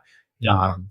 But we're really basic on our sides. Like our needs, it doesn't take a lot of technology to leverage DroneDeploy, to leverage geospatial tech. You literally just photos is all you really need to get started in it. The technology can be really cheap. We're flying Mavic Air 2s that are like, the frame is $800. Yeah. It's not expensive. Yeah, my thinking is if you did put like a thermal sensor on the drone when you're flying it for, your purposes for design, you can be like, okay, so not only can we make your house more efficient from a power perspective, but we can also tell you where your inefficiencies are, where you're losing. Well, yeah, that's a whole other. No, it's a package deal. This is a package deal. Okay. We do have some external fulfillment partners that do things like that, where they're like, hey, we'll get you doors and windows and we'll get you solar all at the same time. Sunrun doesn't offer anything like that currently. Doesn't mean in the future, but we don't currently offer anything like that. Yeah. Although now that I'm wondering if on our roof leak investigations, and every time it rains heavily, customers, and I don't blame them for it. They assume that, hey, the last person on I never had a roof leak until you guys came and put that on there. I don't blame them. Sometimes they're right. But a lot of times that it's not the case. It's a completely different part of the house than what we installed on. This is what's going on. It was we installed 5 years ago. I think it's been fine. Right. Or they, a bird got up under somewhere and caused some problems. But the thermal could come in handy for those scenarios as well. And where is typically the battery storage? Where is that typically located? Is that inside in the garage, or is that that varies heavily by market, and that is because the permitting AHJs are so strict, and everybody wants to be in charge and write their own rules. Some of them require it to be in the garage, and some of them say you're not allowed to have a garage. No. And some of them, LA County Fire was a big push on our end. The requirements were very strict for a while. They've loosened up the requirements a little bit since then, but we have to be, I think right now we have to be 3 feet from any side of the battery, from any opening into the home. So if you're in like Orange County, where there's windows and doors everywhere going all the way around, there's no place for the battery. And there are times where we literally can't install on the customer's home because there's no place that meets the fire code requirements in addition to the AHJ requirements. Interesting. Yeah. And are you guys looking at getting some of those pictures inside and comparing that without, how do those designers find the spot? Are you getting everything from your drone flights? We're getting a lot from our drone flights, but we've actually been piloting with DroneDeploy on their ground scan. Look at that. I've been working with them on that since like February, I think. Oh, wow. Been trying to get that tested out, and very accurate. Their ground scan product, I don't know if I can say how accurate it is. It's very accurate. There's a lot of testing with it. But that will be, I'm hoping to be our future solution. Right now, it is still pull a tape measure in a lot of places, but we've been running DroneDeploy ground on a few projects to show our design. But what I really, truly appreciate about it is the context that it provides. And that's so much with DroneDeploy and the other systems that we use, that context for our design team. I'm sitting at a computer, many of them have never been to the job site before. They work entirely remote. To give them the context of, this is what this actually looks like. It's not just a 2D photo that you're looking at. Like, this is what the space looks like and feels like. We really love that you can do that, particularly with the ground scan. We're trying to enable like our sales reps to be able to do that as they go door to door, to be able to do the scan without us even having to roll a truck out there. Right. Yeah. It's huge for our design team to be able to process projects. Yeah, definitely. It's cool. It's all about efficiency, right? That's right. Right on. Anything else you like to add, Zach? It's been a great conversation. I've learned a lot. Yeah, absolutely. Yeah, I don't think so. I appreciate you guys taking the time to chat with me. It's a lot of fun. Yeah, thanks for your time. Enjoy the rest of the show. It's warming up, buddy. It is. Reminder, we are still in the desert. It is still Phoenix. And it's still freaking summer at the end of October. Right. It's horrible. But still, the doors are open. The ambiance is great. I'm not going to complain. Yeah, it's starting to liven up a little We bit. were here. well fed. The energy in the room is maintaining. Yeah. We got another great interview set up here that I'm really excited to have. So if you would, real quick, just do self-introduction. Give us your name, who you're with, and what you do. Sure. My name is Jaresiah Desrosiers. With Build Health International. I'm a senior project manager there. We're a design build firm. We work in the low resource settings all across the world. All over the world. West Africa primarily, and we originally started in Haiti. Very cool. So how long have you been with Okay. this company? About 7 years off and on now. Okay. Yeah. Yep. And so what is your role exactly? I'm a senior project manager. Senior project manager. So I manage design projects. I manage construction projects as well. All the logistics operations. Yeah. What are some of the cool projects you're working on right now? I got a few. Let's see. Probably my favorite one right now. We have a project with a partner called Enseigner pour Haïti, which is basically like a teacher training organization based in Haiti. They do a lot of like civic engagement and kind of I think really like meaningful work for the community down there. And we're designing, doing concept design for them, new campus. Yeah. These projects, like why are they so rewarding for you? I'm Haitian. Okay. And that's kind of what brought me to the organization. I've always, I think as a younger kid, I always knew that, things weren't going so well in Haiti and wanted to, sort of make a significant change down there. And that's kind of always, I've always taken that with me, in anything I do. So, that's kind of what keeps me going and drives me through, difficulties. We face a lot of challenges. Oh, I'm sure. For sure. Yeah. But yeah, I mean, it's good work. It's meaningful work. I think we need more people doing it. And, yeah. You got great energy. Thank you. Yeah, really good energy. You can tell you're super passionate about this. Where do you live? Do you live in the States or where do you live? I'm from Plymouth, Massachusetts. Right. We claim hometown of America. Yeah. Even though it was Virginia. But, that's close. I like that. Yeah. But I'm in Florida now. Oh, Yeah, okay. So, And what are you doing here? What brought you to this conference? Yeah. So Build Health has been using drones ever since I've been there, and for a long time. We capture a lot of site data.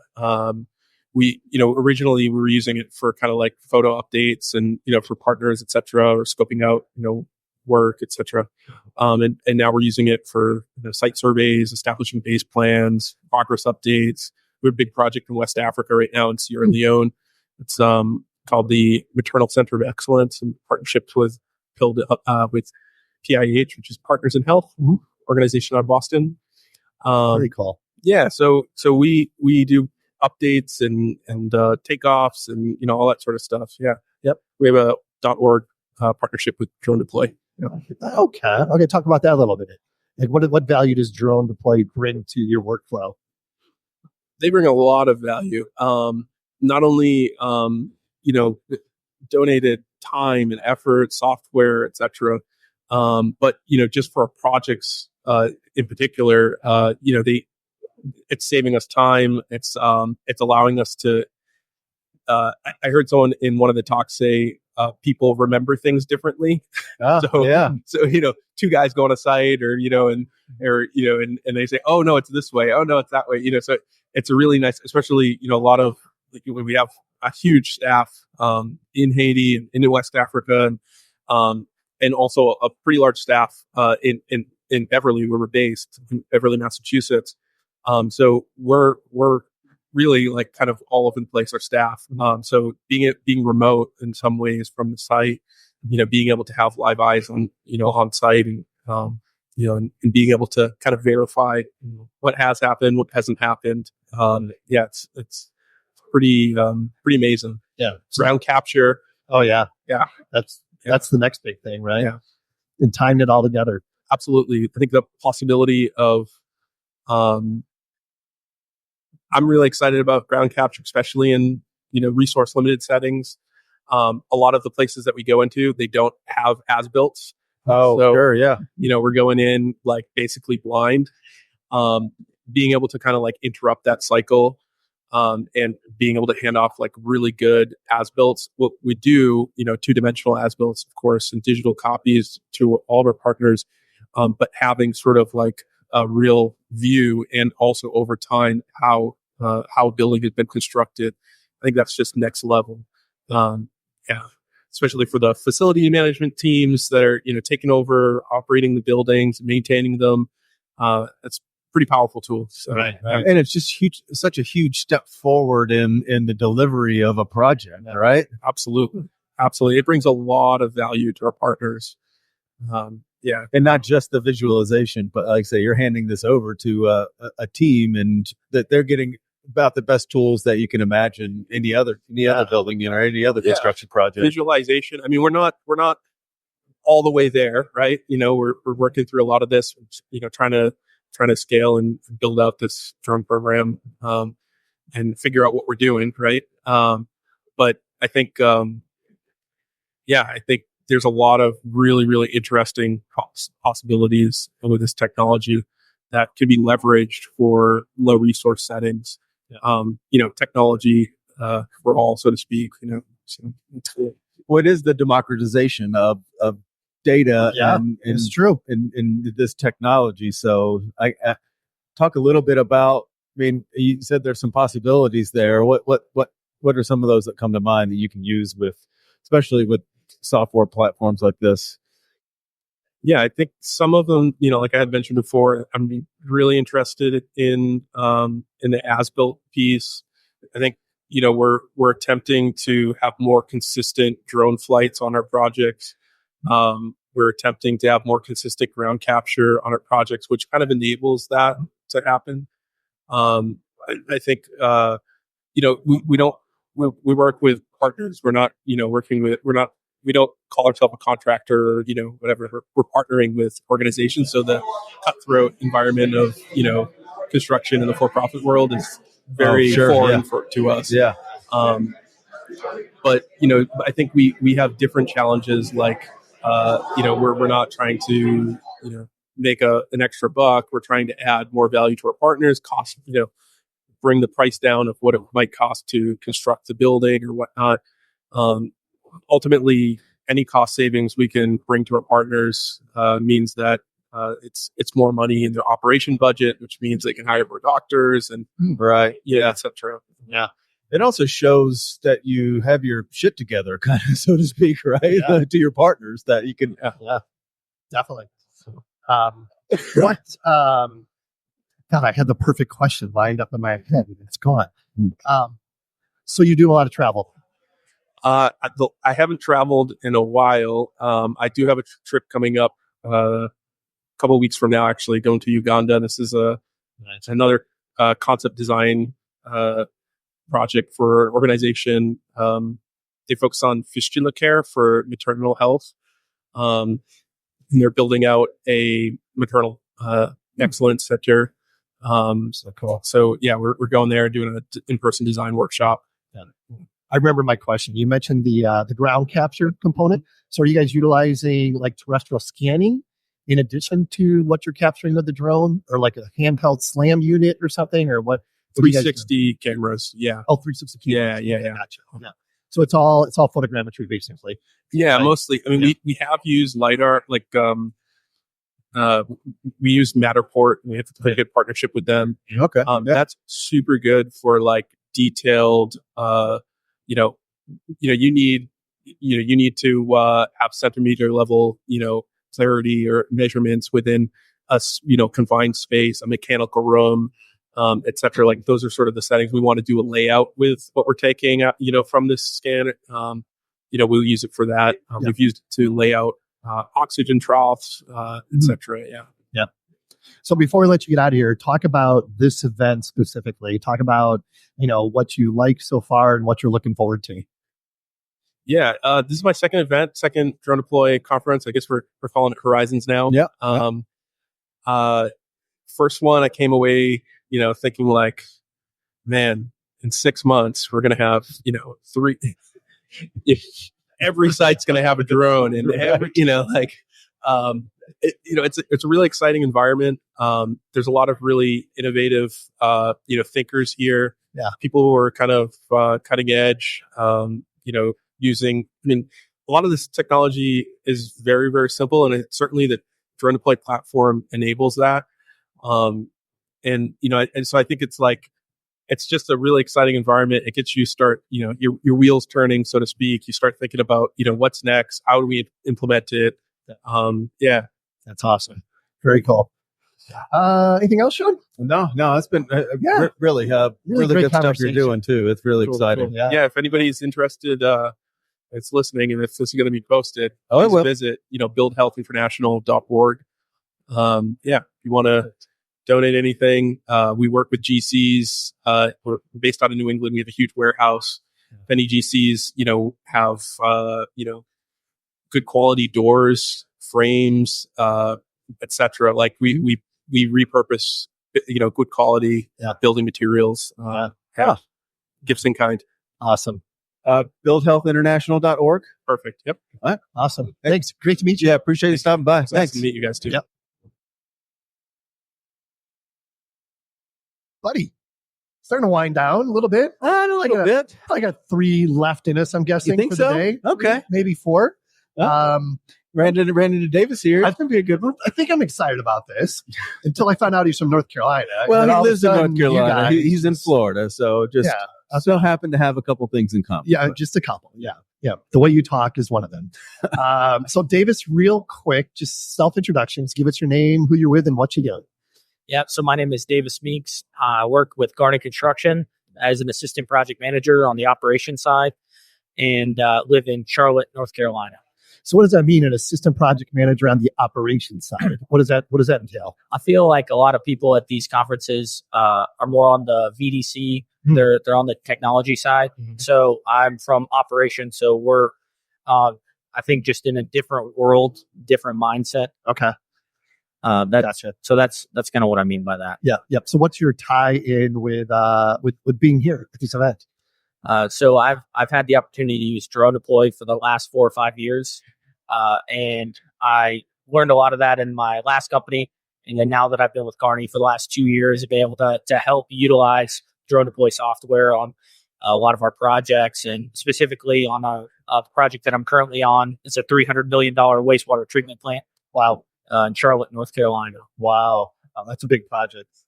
Take a quick step back and talk a little bit about Garney, what you guys do. Reach across the country, that kind of thing. Yeah, so Garney Construction, we've got offices all over the U.S. I focus a lot in the Southeast, the Carolinas is more the regional area that I'm familiar with on the projects that we have active currently.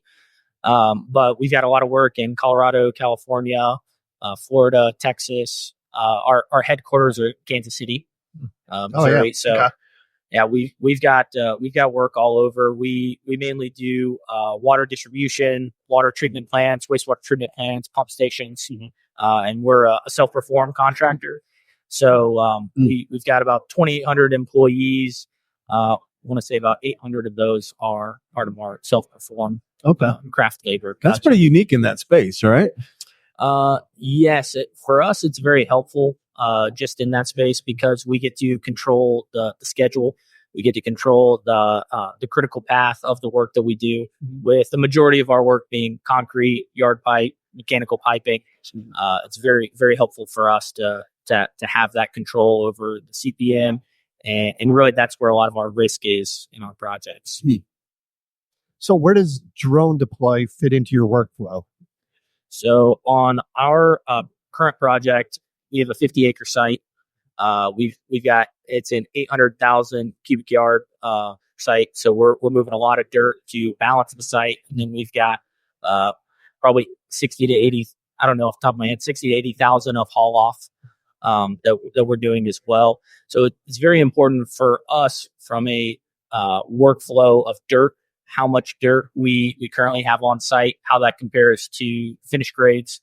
And we do not self-perform the earthwork. We've got a site work sub that's performing all of that work. So any changes in scope, we want to make sure that we've got accurate data on the dirt that's being moved there. We also use the drones for just known elevations, planning out for our yard pipe crews. We've got 3 yard pipe crews working all consecutively right now, and they'll use the drone data to understand where they need to either balance the site or where we need to hold off on bringing fill in, because we've got different areas where we're installing pipelines. We've got to bring in 10 foot of fill. Let us get the pipeline in first, where we only dig 5 feet, then put the 10 foot of fill. We don't have to dig 15 foot. Yeah. So we'll utilize the drone data for a lot of that work, and just overall progress capturing. Yep. So utilizing the drone technology, is that taking away what traditional survey would normally be doing? I would say yes. Yeah. So in terms of understanding what ground elevations are, if we did not have DroneDeploy, we'd be sending out a field engineer with a total station. We're getting more into the GPS base stations as well. And they would be going out and staking that and giving us, what cut is needed for that pipeline. Yeah. So we're able to save a lot of that time using the drone. Yeah, that's amazing. Really is. So what have you seen this year? Is this your first year here at Horizons? That's correct. This is my first year here. So what crazy things have you learned so far after being here? So at Garney, we recently got access to the safety AI.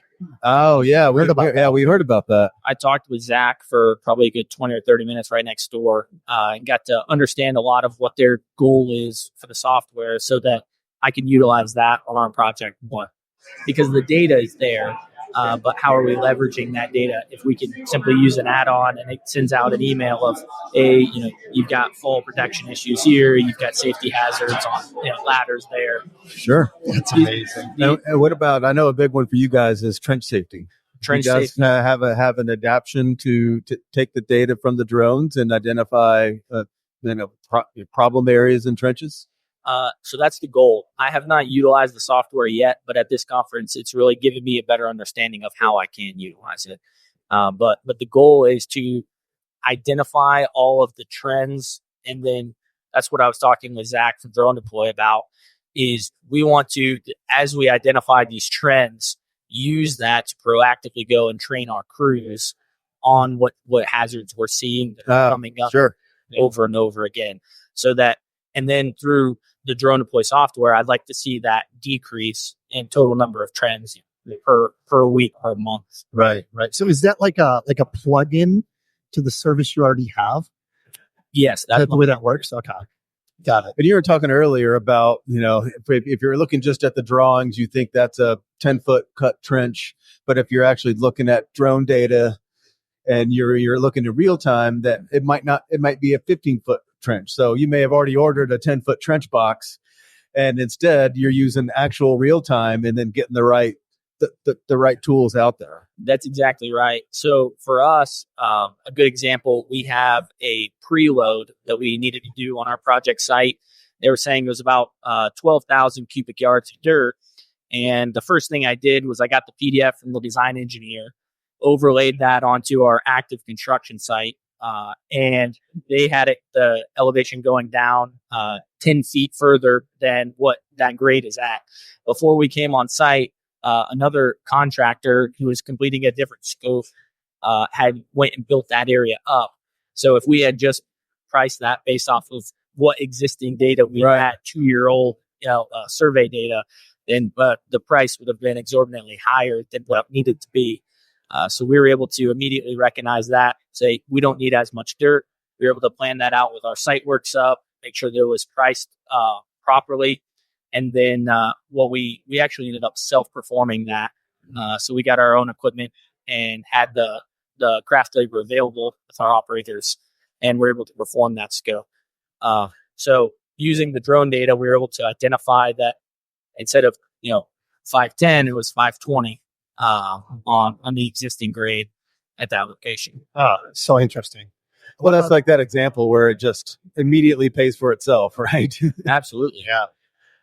What about the ground capture component? Are you guys utilizing that as well? So that's what I was talking about with Sean. We're not using the ground capture as much right now because we're not inside buildings. We're still putting tanks together. We're still doing a lot of pipelines. So we've been able to see everything from aerial footage of the drone. Once we start getting into pump stations, our admin maintenance building, we'll absolutely be using the DroneDeploy ground more to get inside the building, so better comfort. Yeah. Yeah. So it's kind of like a one-stop shop at that point. Absolutely. Like we had Mike Winn, right, on earlier, the CEO of DroneDeploy, and he was talking about, he used the term unified reality capture, right? Yeah. I love that. Bringing all those different data sets together. So one thing that I appreciate on the operation side is that we do have the opportunity to go to one website, and even recently TrueLook, we've been able to integrate that into DroneDeploy. So one of my goals, especially just with so many people on our project, is to give them one website that they can go to see all of the data. So rather than saying, oh, well, the reason why you're not able to see our time-lapse camera is because you need this special login and this special website that you haven't signed up for. Right. It can all be integrated into Drone. Yeah. Wow. It's cool stuff. So convenient. What are you, like the solution manager or something? We had a guy on. His title was solution manager, and it sounds like this is what Davis does too. Yeah. Very cool. We wear many hats. Sure. Many hats. Yeah. So, so far you talked about the highlights. What are you looking forward to over the next couple of days besides the party tonight? So learning about safety AI was very important. And then as well, there's been lingering questions on utilizing the software. I was saying we've got a lot of earthwork on our specific project, and there is a cut fill part of DroneDeploy that I've gotten into, but I've not been able to fully utilize in the way that I'd like. So I put in our XLM file for what the finished grade needs to be, and whenever I draw a line, I can see, hey, we're 10 feet a fill away from being a fill straight. We need to cut this area down. And then in the cut fill map, you can actually change the parameters, or it'll give you a blue for where you need to fill and a red where you need to cut. If you want that to be 15 feet, you can see high level where we need to cut, where we need to fill. And if you want to change it to 1 foot, you can see, well, only 1% of our site is actually within a foot. Yeah. So things like that are very beneficial parts of the technology that I want to learn more about while I'm here. So I've already been able to talk with a couple of the guys here at DroneDeploy to get more information on that. Yeah. How's the tech support with DroneDeploy? I found that it's been very helpful.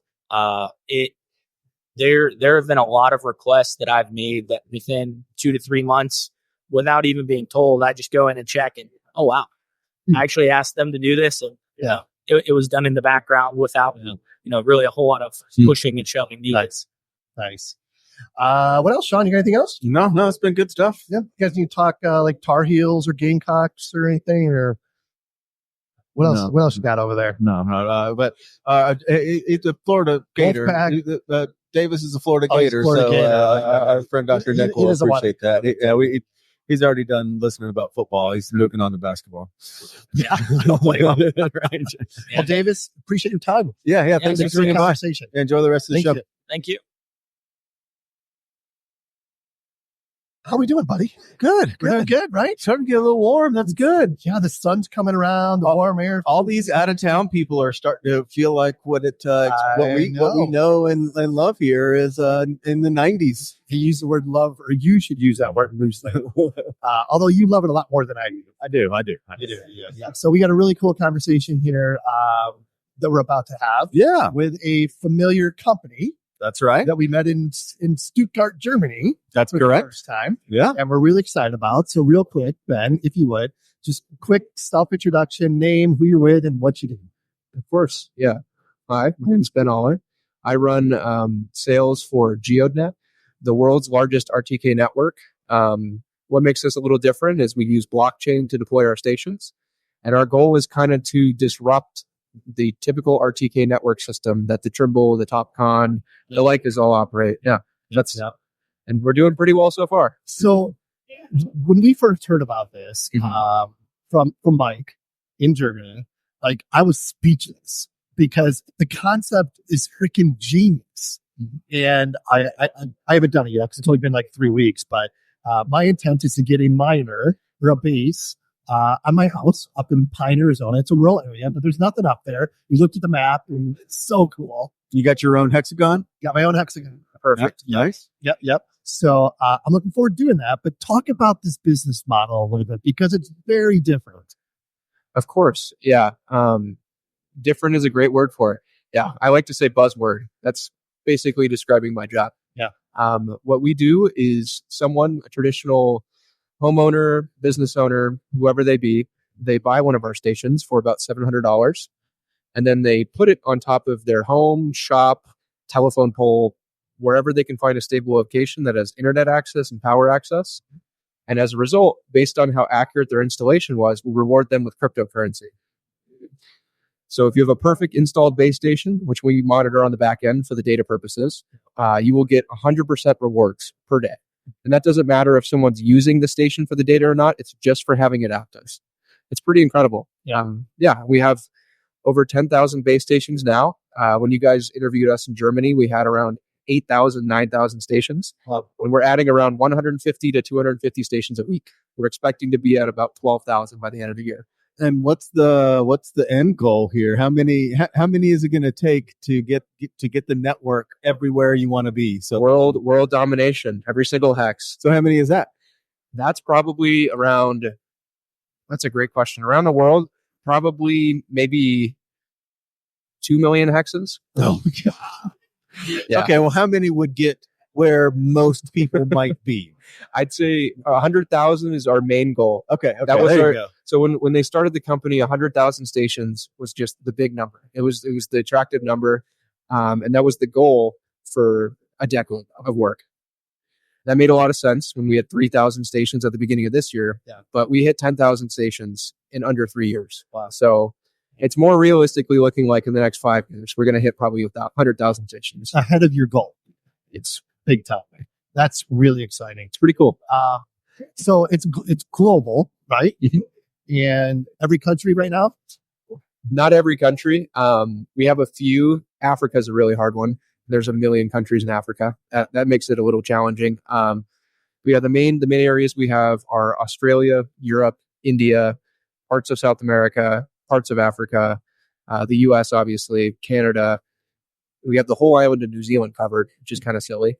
And then we have, and then parts of, the Philippines. We have a little bit in Japan. We want more in Japan, South Korea, anywhere that you can think of, except for China. That is the one place that we unfortunately do not have stations and are legally not allowed to have stations. Ah, interesting. Yeah. Okay. Yeah. The CCP has a lot of rules about what they allow for geolocation. Yeah. So you have these people that have the miners on their home, their business, whatever. Who is benefiting from having this network, this GeoDNet? Well, everybody obviously can. Well, yeah. Who are the primary users? Who's the target audience? Yeah. We work with a multitude of industries.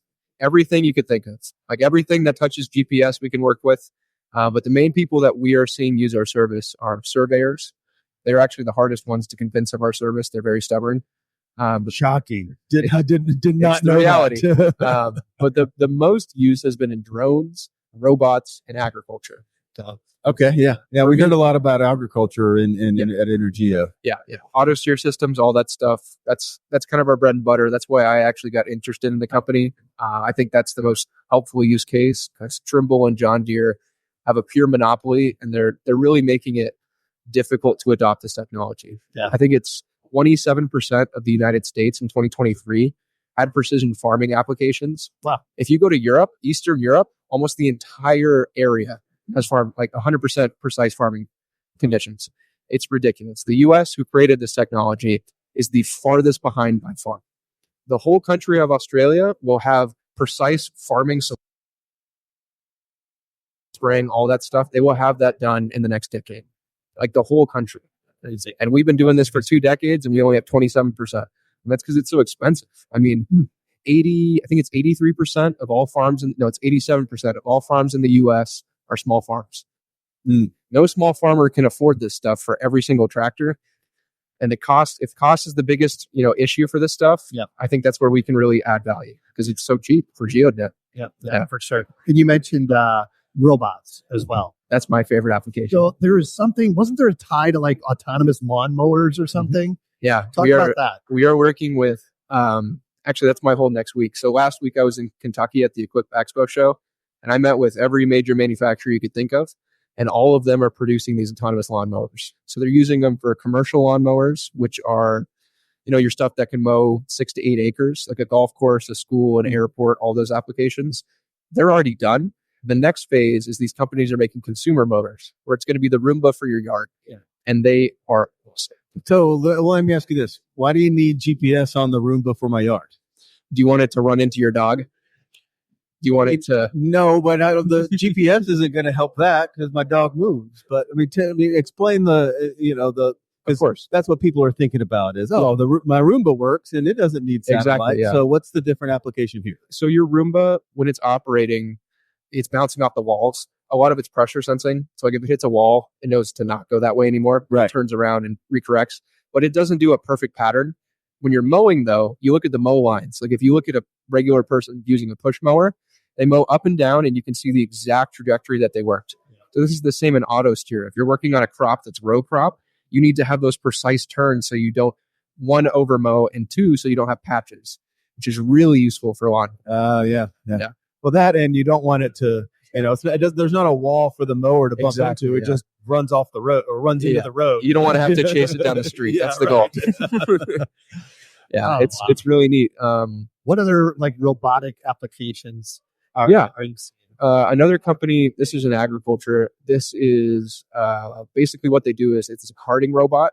So people who pick strawberries or any type of berry or ground row plant, they need to put them on carts, and then they drive that cart back to the spraying house, which will put it through the washer and all that stuff, or they need to cart it back to the transporting house. That is a job that doesn't need to happen. You can have a robot that does all of the carting for you.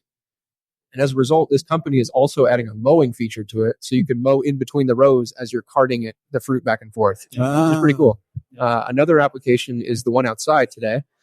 I cannot remember the name of the company, but what they're doing is they have cameras on the top of their vehicle, and it does solar maintenance or solar field maintenance for the companies. Like if you have solar panels that are offline, or if the wires look array, you don't want to send someone out to the middle of Arizona where it's 120 degrees and have to walk up and down 10,000 solar panels to figure out where the problem is.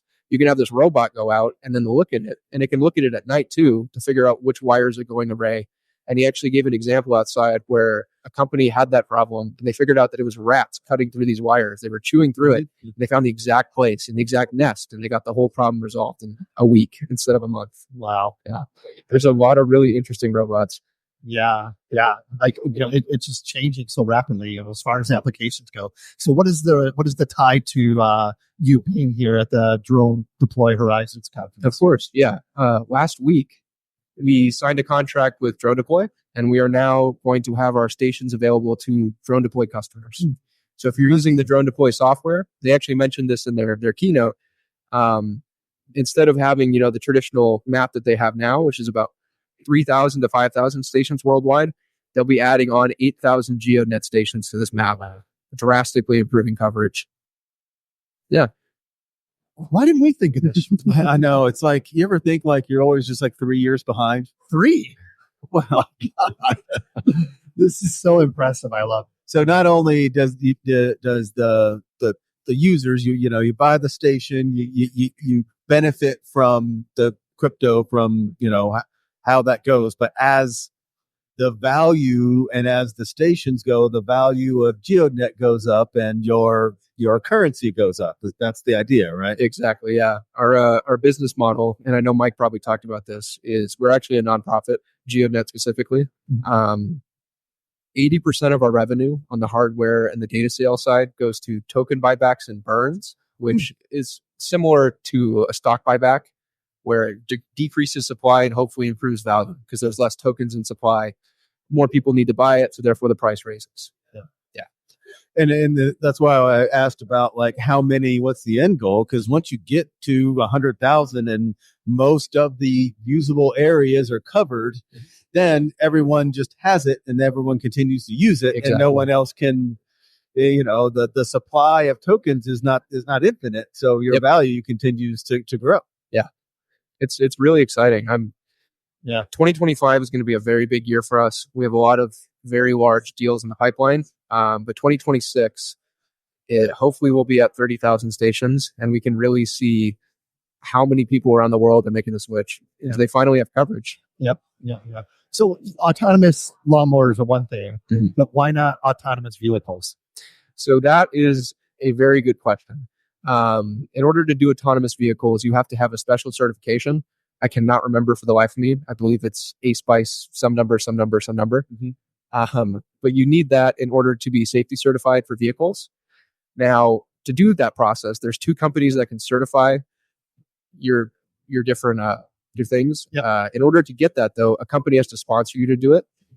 So our idea, instead of going through that process, is we're actually going to sell station data to these massive manufacturers. So then instead of them coming to us for the ability to use the network, they have complete control over how they process all the data. They're just using our infrastructure purely. And a lot of other networks that do RTK are starting to do that too, because no one has the coverage that we do. It's not even close. We're 2 times the next biggest player. So they're starting to buy our infrastructure to add with our network, which just leads to more revenue for the company, which we burn in tokens. And then the people hosting the infrastructure get more money for their time. So you got to get that thing up in pine fast, man. I'm like, I can't get this thing up fast enough. You really can't, because every time someone talks about it, there's your neighbor is already planning it. So you got to get in fit first. That's how it works. That's been our biggest issue. Is it's a great issue to have, but our supply side has been a mess. Too much demand. It's so hard. Every time we get a batch of like 500 of these things from the manufacturer, I go to the office and a week later they're all shipped out. Great. It's nuts. We're having people actually order them now in batches of 100 or more because they need these stations and they have to get it immediately. So they're just going to do a massive batch order of 100 stations and give it to every single family member of everyone that they know. Yep. So all the corrections that these stations are projecting, I guess, it differs from country to country. Yep. Those projections. So like there's some really smart people behind the scenes. Yes. Yeah. Our pulling this all together. Yeah. So the auto mount point, it automatically switches the datum for the reference set. Yeah. It also switches to the closest base station, obviously. And that was all written by our CTO, Dr. Yudan Yi. He actually worked for TopCon for about a decade. He wrote TopNet Live for TopCon, which is their solution. And then he went to China and wrote a Chinese RTK network, very, very well known in China. And then he met with Mike and they thought of this great idea and they came to build it. And it's really been his mind that has driven the whole back end of this. And it's why we have customers like DroneDeploy, Propeller, Wechtel, all these massive companies that are willing to use our data because they trust his algorithms. Yeah. And it's really interesting. A lot of people have asked us about VRS and stuff like that. We are expecting to have that next year. So we will actually have a VRS solution instead of being single base. So those little gaps that we have in the map, they'll be a lot more usable. So not only do you need a great idea, you need a Dr. Yi to actually write all the magic to make it happen. Dr. Faber is not capable of that. Not capable. Just not quite there. Yeah. No, it's cool. And then one other thing that I think is really interesting is this crypto model. It's not new. A lot of people have been doing it. The first example in my mind is Helium. They were the first to do this. As a result, a lot of companies have seen us do so well and we're actually profitable. And they've decided to use it for multiple different applications. So I don't know if Mike talked to you guys about the Wingbits miner where we're using ADSB. I don't remember that. Okay. So we now have a base station that just came out in tandem with the company called Wingbits. It's our joint miner. So it's our new evolution of the base station. It's an actual professional looking base station where the receiver is inside the antenna. And then we have an ADSB antenna out of the top of it. So it collects both sets of data. And as a result, our users can actually mine both tokens off that project. So the goal is hopefully in the next couple of years, we're going to have a mega Frankenstein looking station that has all these different crypto projects that are doing all these things that are useful around RTK, like weather, ADSB, RTK. I can't even think of all the different combinations. It's pretty cool. Yeah. It's very cool. Really exciting stuff. It blows my mind every time we talk to these guys. It's the best way to finance a company. Yeah, no doubt. Well, Ben, Anything else before I get out there? This has been a great conversation. Really appreciate your time. Yeah, no, it's nice to talk to you guys. Yeah. All right. Thanks Thanks so again. much. Yeah, good to see you.